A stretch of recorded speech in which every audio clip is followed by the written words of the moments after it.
Hi everyone, आज हम करने जा रहे हैं क्वेश्चन नंबर 63 जो कि फर्स्ट क्वेश्चन है from the question bank CBSE topic inverse trigonometric functions. चलिए स्टेटमेंट को रीड करते हैं। Two men on either side of a temple of 30 meter high observes its top at the angles of elevation alpha and beta respectively। यहाँ पे ये एक आदमी है, ये दूसरा है और ये एंगल अल्फा बना रहा है टेम्पल के साथ, एंगल ऑफ एलिवेशन ये बना रहा है beta as shown in the figure. The distance between the two man is 40√3 meters and the distance between the first person A and the temple is 30√3 meters। Based on the above information answer the following। तो हम क्या करेंगे, एक diagram बनाएंगे थोड़ी सी अपने लिए, ठीक है, जिससे हम ज़्यादा क्लियर पाएँ चीज़ों को। जैसे ये देखिए,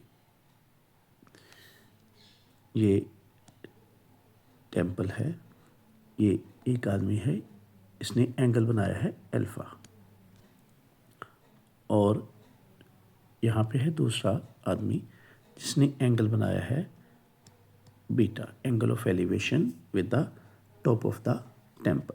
यहाँ पे ए है, यहाँ पे बी है पॉइंट, यहाँ पे सी मार्क किया है और यहाँ पे डी है। अब धीरे धीरे इन्फॉर्मेशंस को मैं यहाँ पे लेके आऊँगा। जैसे कि कहा था कि टेम्पल जो है वो 30 मीटर हाई है, तो बी डी जो है वो है 30 मीटर, ठीक है, ये दिया हुआ 30 मीटर।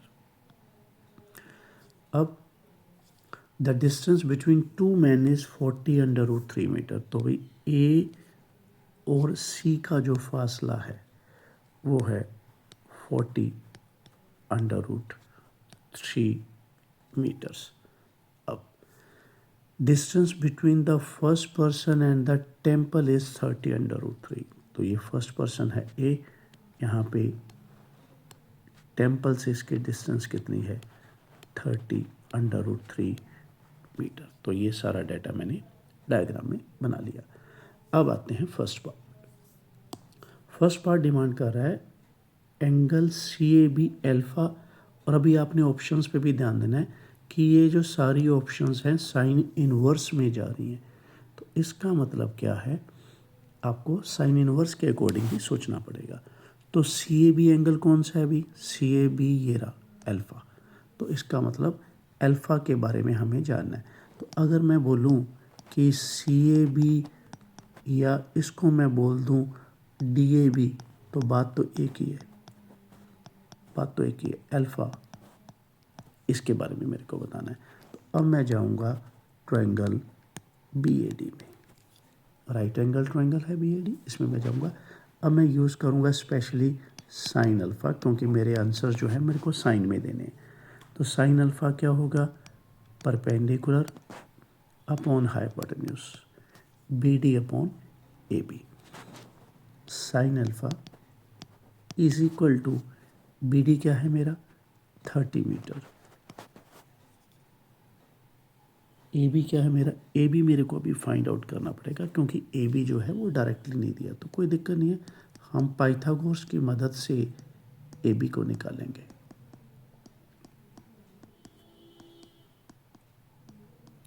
ठीक है, ए डी स्क्वायर मतलब 30√3 का स्क्वायर, बी डी मतलब 30 का स्क्वायर, ये आ जाएगा 2700, ये 900, ये बनेगा 3600 बन गया क्या, ए बी का square. But what we need A B आ गया अभी 60, तो मैं यहाँ पे लिख भी देता हूँ कि ए बी क्या है मेरा 60 मीटर, क्योंकि आगे मेरे को ज़रूरत पड़ी तो मैं यहाँ से उठा लूँगा वैल्यू। चलिए वापस आते हैं, ये आ गया 60।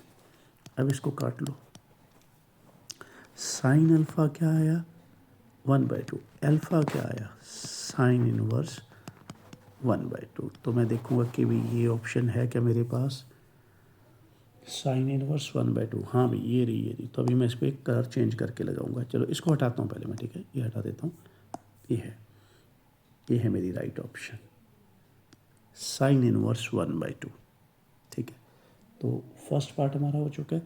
अब इसी के अकॉर्डिंग जो है अभी वो सी ए भी जानना चाहता है, वही एंगल, मगर उसकी अभी कॉस में जानना चाहता है। देखिए अब कॉस इनवर्स दिए हुए हैं ना आंसर्स में, तो कॉस लगाएंगे अभी इसी ट्रायंगल में हम। ठीक है, चलिए लगाते हैं कॉस ऑफ अल्फा इसी ट्रायंगल में।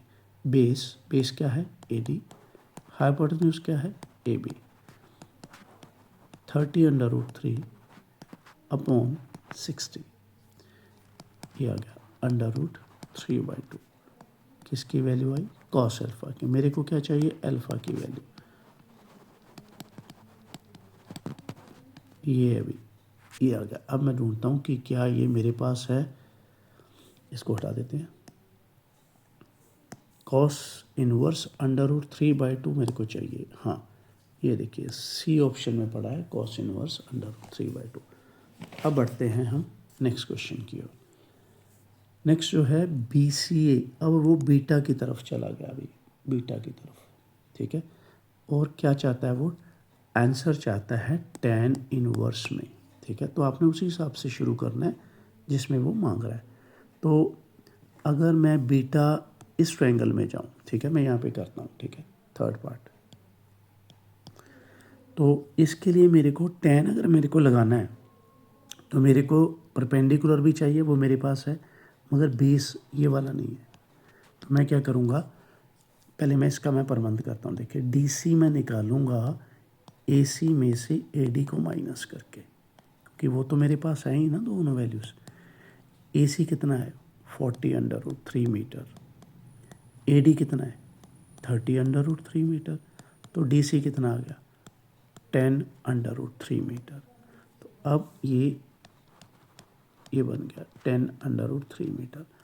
अब मैं इस ट्रायंगल में जाता हूँ, इन ट्रायंगल BCD, और मेरे को क्या चाहिए, टेंजेंट बीटा। टेंजेंट बीटा क्या होगा, परपेंडिकुलर अपॉन बेस। परपेंडिकुलर है 30, बेस है 10√3, इसको मैं काट देता हूँ, ये बच गया भाई 3/√3। अगर आप इसको भी काटना चाहो तो काट के लिख सकते हो ऊपर सिंपल √3। बीटा क्या आया अभी, बीटा 10 इनवर्स √3, 10 इनवर्स √3। अब इसको ढूंढते हैं अभी, क्या ये ऑप्शन है हमारे पास। हाँ, इसको हटाते हैं पहले, 10 इनवर्स √3, ये रही डी ऑप्शन पड़ी है, बहुत बढ़िया से हमारे लिए। अब फोर्थ जो पार्ट है उसमें एंगल ABC पूछा है। एंगल ABC कहाँ है, दिखते हैं डायग्राम में, ये रहा एंगल ABC।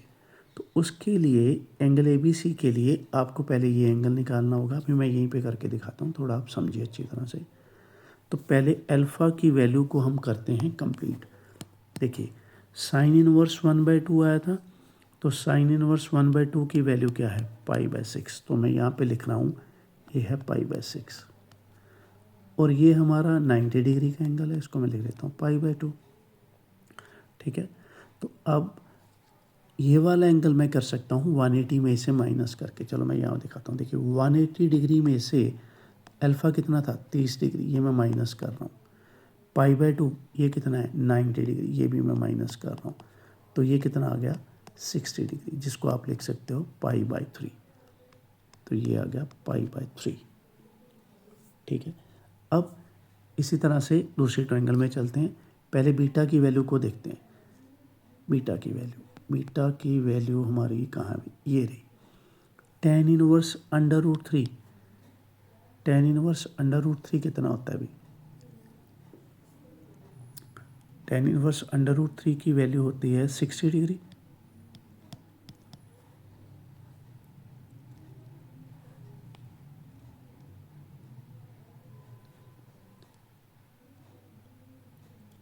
और ये हमारा 60 डिग्री है, तो इसका मतलब हम इसको लिख सकते हैं π/3। चलो यहाँ पे मैं लिख लेता हूँ π/3। ठीक है, अब ये कितना है, ये है 90 डिग्री, π/2। तो इसी तरह से मैं ट्रायंगल BCD में क्या करूँगा, एक तो एंगल मेरे पास है 90 डिग्री, आपने ध्यान रखना है। एक मेरे पास था बीटा जो भी मैंने निकाला है 60 डिग्री, ये रहा। और ये वाला एंगल जो है इसका नाम मैं चलो लिख देता हूँ BDC। इन तीनों का सम कितना होगा 180 डिग्री। तो BDC कितना आया सब्ट्रैक्ट करके 30 डिग्री, जिसको आप बोल सकते हो π/6। तो ये है भाई π/6। ध्यान रखना अभी डायग्राम थोड़ी सी कॉम्प्लिकेटेड सी हो चुकी है। अब मेरे को एंगल कौन सा चाहिए था, ये वाला कंप्लीट एंगल, ये वाला। तो इसके लिए एंगल ABC के लिए मैं ऐड करूँगा π/3 प्लस π/6 और ये बन जाएगा मेरा π/2। ये है भाई, ये है, ये मेरा हो गया। किस क्वेश्चन का पार्ट है ये, 4th का। तो 4th पे मेरी टिक लगेगी π/2 पे। ठीक है, उम्मीद आपको ये समझ आ गया होगा कि कैसे किया हमने। It's very simple. ये हमने ट्रायंगल की जो प्रॉपर्टी होती है लोअर क्लासेस वाली वही लगाई है। ठीक है, चलिए 5th है domain and range of cos inverse x। अब ये वाला जो क्वेश्चन है इसको मेमोरी बेस्ड क्वेश्चन है अभी, ये आपको याद होनी चाहिए। अगर आपने जेन्युइनली ITF पढ़ा है +2 का तो ये आपको याद करनी पड़ेगी, क्योंकि बहुत सारे क्वेश्चन इस पर बेस्ड हैं। तो डोमेन और रेंज चाहिए हमें कॉस इनवर्स की, तो वो ये पड़ी हुई ये है। क्लोज इंटरवल -1 to 1 डोमेन है, रेंज क्या है क्लोज इंटरवल 0 to π। तो इसके साथ हमारा जो ये वाला केस स्टडी फिनिश हो गया। ठीक है, तो अगर आपने ये वाले बोर्ड क्वेश्चंस करने हैं तो इसी प्लेलिस्ट में बने रहें, केस स्टडी का खजाना में। इसमें मैं अभी क्वेश्चन बैंक मैंने शुरू किया है, तो धीरे धीरे क्वेश्चन बैंक जो है कुछ ही दिनों में मैं फिनिश कर दूंगा, फिर आगे बढ़ेंगे इसी सीक्वेंस में। और अगर आपने नई फ्रेश केस स्टडीज ट्राई करने हैं तो आपको चैप्टर वाइज केस स्टडी अगर आप देखना चाहते हो वाकई, तो आपको दूसरी प्लेलिस्ट पे जाना पड़ेगा जिसका लिंक एंड स्क्रीन पे मिलेगा। और अगर आपका लग रहा है आपको कि भी पूरी रिस्पॉन्सिबिलिटी के साथ हमारा जो है ये सेशन चल रहे हैं और आप एक एक चीज़ को बहुत अच्छी तरह से गहराई से समझ रहे हो डेप्थ में, तो ज़्यादा से ज़्यादा लाइक करें, शेयर करें, कमेंट करें। अगर कोई भी कन्फ्यूज़न है, कोई भी आपको रिक्वायरमेंट लग रही है कि सर ये करवा दो कुछ ऐसा कुछ टाइप, तो आप कमेंट बॉक्स में लिखें और ज़्यादा से ज़्यादा सब्सक्राइब करें। जल्द ही मिलते हैं नेक्स्ट केस स्टडी में, तब तक के लिए बाय बाय, टेक केयर।